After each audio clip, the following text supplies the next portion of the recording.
The bravest kid in good old America. What's good? How you day going? Morning, evening, night, whenever watching this video. I'm not going to do a long intro. I'm not going to talk your ears off here. We're going to jump right to the video. I already read the description, so I do know what the story is about here. But damn, let's see what the hell this kid is about to do to get rewarded for it. Yo, if you want to check out the original video, link will be in the description below, but let's go. As you listen to today's absolutely epic story, remember the main character was a child when all of this happened. A child. But before we get into today's story, if you're a fan of the strange, dark, and mysterious delivered in story format, then you've come to the right channel because that's all we do and we upload 2 or 3 times every week. So if that's of interest to you, please continuously maneuver your vehicle right in front of the like button's car on the highway and then turn on your blinker, but don't change lanes. Also, please subscribe to our channel and turn on all notifications so you don't miss any of our weekly uploads. All right, let's get into today's story. Very brave kid. In 1937, the Japanese declared war on China and invaded their country. The United States, who was friends with China, initially did not intervene in fear of provoking Japan. But after the Japanese murdered hundreds of thousands of unarmed Chinese civilians and the Japanese attacked an American warship, the United States was forced to step in. American officials responded to the Japanese aggression by placing serious economic sanctions and trade embargoes on Japan, believing this would cripple their war efforts in China, causing them to have to retreat. However, the sanctions and embargoes did not have this effect. Instead, they just angered Japan and made them even more determined to hold their ground in China. Over the next few years, the United States and Japan attempted to negotiate some sort of settlement, but neither side would make any concessions, and so neither side would budge. A few years later, on the morning of Sunday, December 7th, 1941, the Japanese launched a surprise aerial attack on the American military base in Pearl Harbor, Hawaii. After the 2-hour attack was done, over 2,400 Americans were killed, with another 1,000 wounded, and 300 airplanes and 20 ships were either destroyed or significantly crippled. The Japanese had hoped this attack would goad the United States into lifting the sanctions and embargoes they had placed on them from back in 1937. But instead, all the Japanese did was goad the United States into all-out war with them. One day after the Japanese attack on Pearl Harbor, the United States officially declared war on Japan, thus entering World War II. On the day the Japanese bombed Pearl Harbor, Jack Lucas, like every other American in the country, was glued to his radio listening to the news. He was devastated and shocked at this carnage he was hearing about in Hawaii. And so by the time the President of the United States was declaring war on Japan, Jack had already made up his mind that he was going to join up and he was going to fight for his country. However, there was an issue. Jack wasn't old enough to join the military. You needed to be 17 years old, and Jack was only 14. But this was not going to stop Jack. So he created this fake document that said he was 17 years old, and he forged his mother's signature on it. And then, after bribing him, he got a notary to sign off on this document as well. And so Jack took his forged documentation, he gave it to the recruiter, and before long, Jack was accepted into the armed services and was on his way to Marine Corps boot camp. After completing initial training and becoming a Marine, the Go back to the recruiter, and before long, Jack was accepted into the armed services and was on his way to Marine Corps boot camp. After completing initial training and becoming a Marine, the Marines found out Jack's paperwork was actually faked. But instead of kicking him out of the military, they said, Jack, you can stay in, but under one condition. You can't go overseas to combat. You have to stay in the United States. You can drive a truck and help out around here, but you can't deploy and go to war until you're of age. Jack was not happy about this, but initially he did as he was told, and he did just drive a truck around and support it as best as he could. But after about 1.5 years, 2 years of this, Jack just couldn't do it anymore. That was not why he had forged this document to get into the military. He had done that so he could actually go fight in the war. And so finally, when he was just 16 years old, he abandoned his post and snuck onto the back car of a troop transport train that was going to another military base. And so when he arrived at this base, which was in California, he hopped off and then ran to the docks where there were these big warships. And he saw one of them, there was a whole bunch of troops loading onto it. And he figured, that's where I need to go. And so he snuck onto the ship and he hid down below. And then after the ship took off and was out to sea, gotta add real quick. I'm gonna let his ass play real quick. I gotta get this little burnt end off my shit anyway. What the hell? There is so many trippy damn historic moments. I mean, it is war, but It was war, but there's so many moments tied to Pearl Harbor, man. I say this every damn time. So many of the war stories we get be from freaking Pearl Harbor, dog. Like, dog. Well, a good amount of them do be. I went back a bit. I knew he was a sneak on that mug. I ain't gonna lie to you, Lo. So far, I'm gonna let it finish, but so far, this is not brave, dog. This is kind of stupid so far. And then ran to the docks where there were these big warships, and he saw one of them. There was a whole bunch of troops loading onto it, and he figured that's where I need to go. And so he snuck onto the ship and he hid down below. And then after the ship took off and was out to sea, he revealed himself, and he walked up to a Marine officer and he kind of played off the, oh, I must have got on the wrong ship, but now that I'm here, can I join your unit? And this officer, who had no idea how young Jack was, eventually said, okay, but prepare yourself because we're going to invade Iwo Jima. Now, Jack had never heard of Iwo Jima and did not know its significance. But frankly, Jack didn't really care. He was just glad that he was actually going to see combat. What Jack couldn't have known, and what the other Marines on the ship couldn't have known either, is that the battle for Iwo Jima would become one of the bloodiest and deadliest battles of the entire war. The Japanese that were on this island defending it were absolutely fearless and would not surrender despite being outnumbered, and they were heavily entrenched in these caves and tunnels built in all over the island, and they rarely left these caves and tunnels, which meant Jack and the other Marines, when they landed on this island, the only way they could fight the Japanese was by literally crawling down into these tunnels, which were usually booby-trapped, and fighting up close and personal with the enemy. Jack's ship arrived off the coast of Iwo Jima in February of 1945 when Jack was still 16 years old. On February 19th, the first wave of Marines climbed down the side of this big ship down onto these smaller amphibious landing crafts, and then one by one they began making their way towards Iwo Jima to begin the invasion. Jack was not part of this initial invasion. He would be going out on day 2 with the second wave of Marines. And so Jack and all the other second wave Marines just stood at the front of the ship and watched as these amphibious crafts made it up to the beach and then just got completely gunned down by Japanese machine gunners that were lining the beach.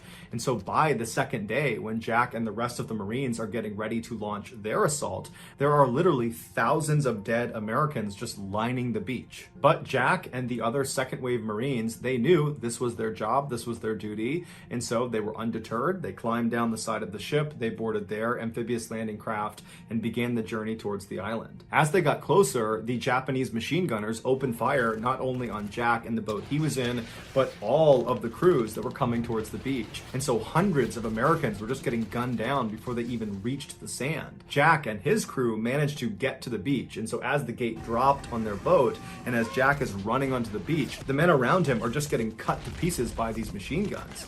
Jack manages not to get shot, and he, along with 3 other Marines, run up the beach and they lay down in front of the sand dune that protected them from these machine gunners. Jack knew he couldn't stay there for very long because the Japanese were also firing artillery shells onto the beach, and so it would just be a matter of time before he was blown up. And so Jack and these other 3 Marines that had arrived at the same time, they began moving north, doing their best not to get shot or blown up, stopping behind rocks and trees and jumping behind sand dunes. And after a couple hours of doing this, the 4 of them reached the airfield at the northern end of the island. And when they get there, a machine gunner inside of a pillbox is like a small concrete fort that only has openings on 3 or 4 of its sides that are just big enough for a machine gun to poke through.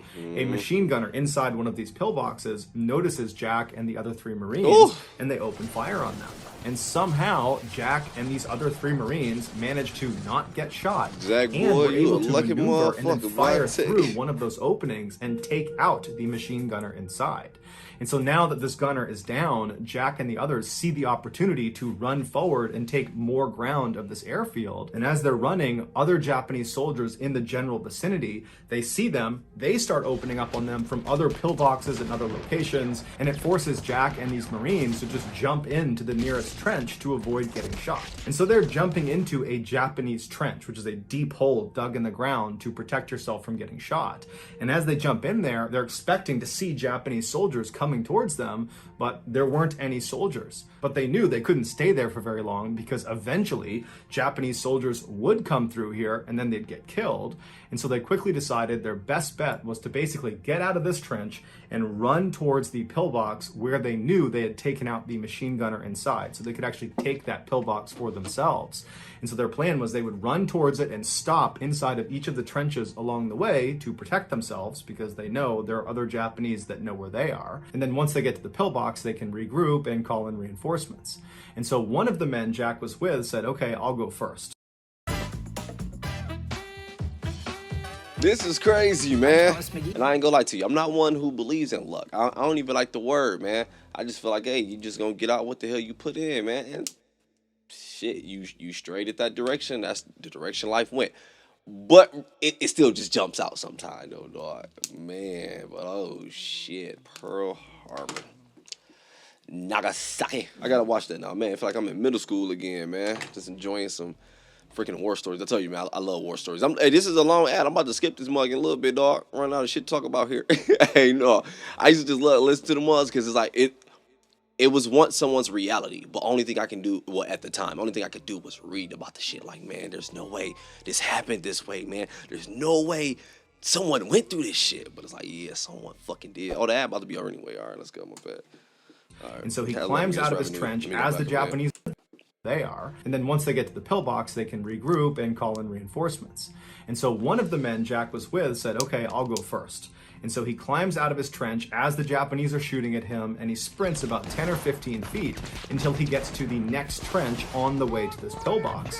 And so Jack is watching as this guy jumps into this trench, and as soon as he disappears out of view, this Marine is immediately turning around and scrambling to get back out of the trench, and he's trying to run back towards Jack and the other two Marines he was with. It would turn out this guy had jumped into another Japanese trench that was full of Japanese soldiers. He'd actually landed on top of an actual soldier. But these Japanese soldiers were so caught off guard by this, they didn't have time to react and shoot this Marine before the Marine was able to scramble out and get back to Jack and the others. And then for the next several minutes, Jack and these other three Marines opened fire on these Japanese soldiers in this trench like 10 or 15 feet away. And these Japanese soldiers, they too opened fire on Jack and the other three. Jack was able to take out two of the Japanese soldiers before his gun jammed. And so he ducked down into the trench to work on his gun, and as he's down there, he notices there are two grenades on the ground right next to him. And so without any hesitation, he yells, "Grenade!" to the other Marines, and then he jumps on top of them, smothering the grenades with his body. One of the grenades was a dud, and so it didn't explode. The other was not a dud. From the picture he showed, I ain't gonna lie, I thought it was just like two random grenades. Because at the point, I'm like, okay, at this point, this nigga been getting lucky as hell so far. So I thought it was just like life handed him two grenades. They were just sitting there. But okay, they was already thrown, like already used ones ready. But sound like luck kicked. Sound like some shit kicked in again. Because it's like he said they were duds. At least one. Grenade to the other Marines, and then he jumps on top of them, smothering the grenades with his body. One of the grenades was a dud, and so it didn't explode. The other was not a dud, and it went off. The way a grenade works is there is a small piece of explosive that is inside of metal housing that's usually spherical, and this metal housing is the thing you actually hold on to and throw when you throw a grenade.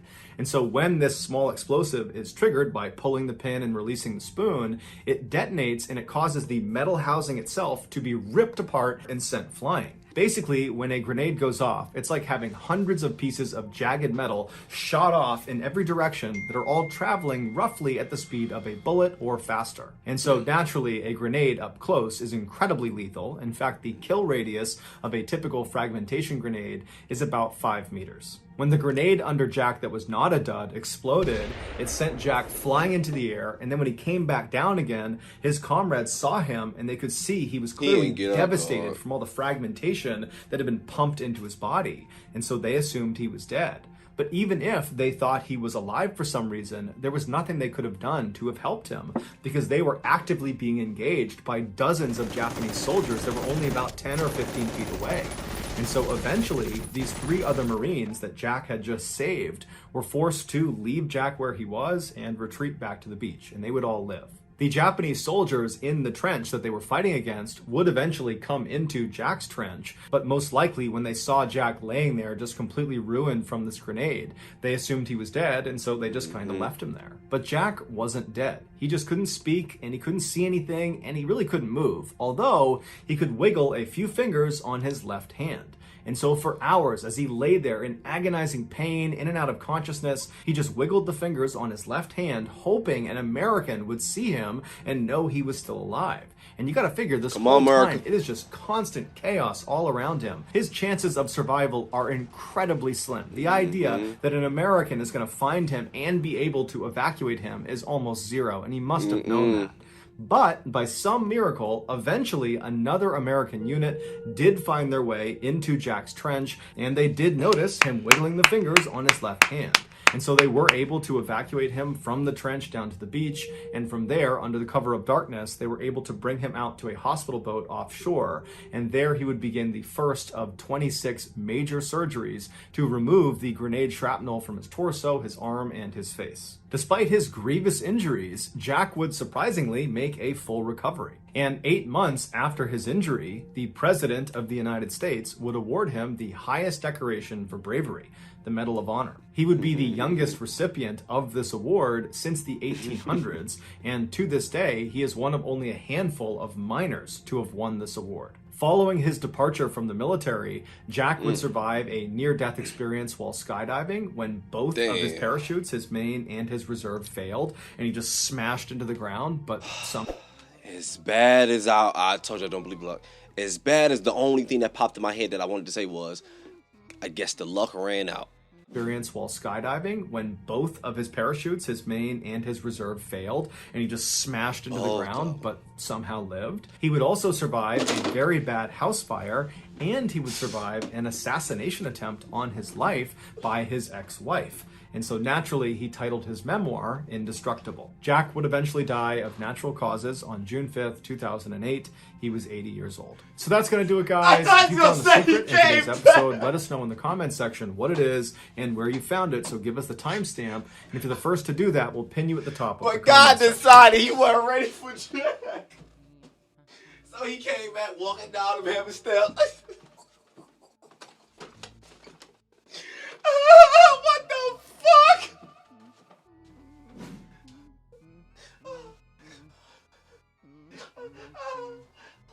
Boy, you niggas should have never gave me wireless headphones, boy. No, I'm about to rewind this real quick, dog.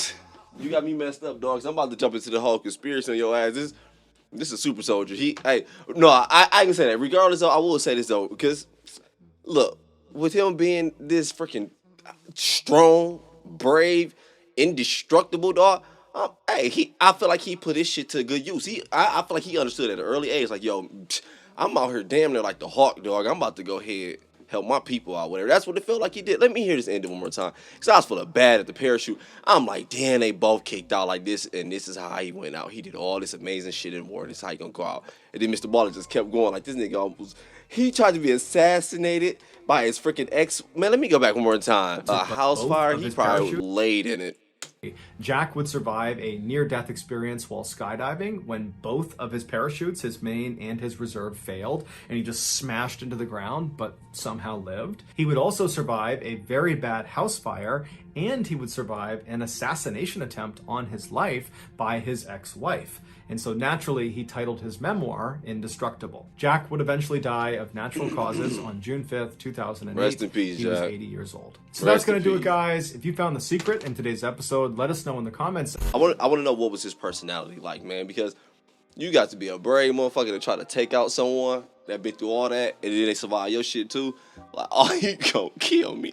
Man, I'd have been a guy in the hood. Boy, I'm talking about, I was just been purposely talking big boy shit. What you talking about, boy? That is a freaking story, dog. Yo, I'm gonna go ahead and get up out of here and enjoy my day. You do the same thing. Enjoy your day, morning, evening, night, whenever I watch this video, dog. But I'm out.